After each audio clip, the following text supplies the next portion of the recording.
দায়িত্ব পাওয়ার পর থেকেই দেশের ক্রীড়াক্ষেত্রের উন্নয়নে নানা পদক্ষেপ হাতে নিয়েছেন যুব ও ক্রীড়া প্রতিমন্ত্রী আমিনুল হক।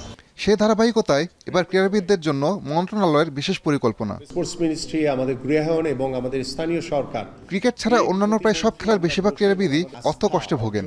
তাদেরকে বেতন কাঠামোর আওতায় নিয়ে এসে ক্রীড়া ভাতা দেবে যুব ও ক্রীড়া মন্ত্রণালয়। জাতীয় ক্রীড়াবিদ হিসেবে ইতিমধ্যে যারা প্রতিষ্ঠিত হয়েছেন, যারা দীর্ঘদিন ধরে বাংলাদেশকে রিপ্রেজেন্ট করছেন বিভিন্ন খেলাধুলার মাধ্যমে আন্তর্জাতিক অঙ্গনে, বাংলাদেশের জাতীয় পর্যায়ে, আমরা সেই সকল খেলোয়াড়দেরকে ক্রীড়া ক্ষেত্রে যারা এখন পর্যন্ত বিশেষ করে আমাদের বিভিন্ন ফেডারেশন বা বিভিন্ন স্পোর্টসের যারা প্রতিনিধি রয়েছেন, বাংলাদেশকে যারা রিপ্রেজেন্ট করছেন, আমরা তাদেরকে বেতন কাঠামোর আওতায় এনে তাদেরকে ক্রীড়া ভাতা প্রদান করতে যাচ্ছি।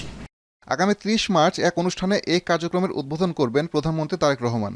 প্রাথমিকভাবে কতজন ক্রীড়াবিদ এই ভাতা পাবেন এবং কোন কোন খেলা আওতাভুক্ত থাকবে সেটিও জানিয়েছেন ক্রীড়া প্রতিমন্ত্রী।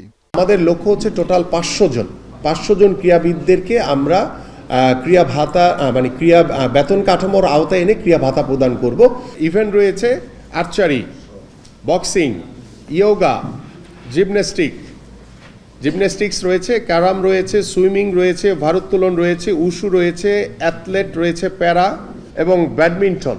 আমরা প্রথম পর্যায়ে এই কয়েকটি ইভেন্টের 129 জন ক্রীড়াবিদকে আমরা বেতন কাঠামোর আওতায় এনে তাদেরকে ক্রীড়া ভাতা প্রদান করব। এদিকে নতুন করে স্পোর্টসের বাছাই প্রক্রিয়া ও উঠে আসা খেলোয়াড়দের নিয়ে পরিকল্পনা জানান আমিনুল হক। যে নতুন করে যে স্পোর্টসটি, এইখানে কিন্তু আমরা বয়সের একটি লিমিট আছে।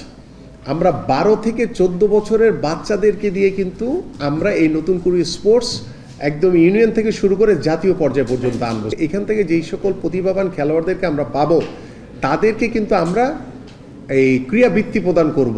এছাড়াও দেশের 495টি উপজেলায় ক্রীড়া কর্মকর্তা নিয়োগ দেওয়া হবে বলেও ঘোষণা দিয়েছেন যুব ও ক্রীড়া প্রতিমন্ত্রী। আসাদুজ্জামান লিটন, এখন, ঢাকা। 34, 35 সানবিট 1 চামচে 30+ বাসন পরিষ্কার।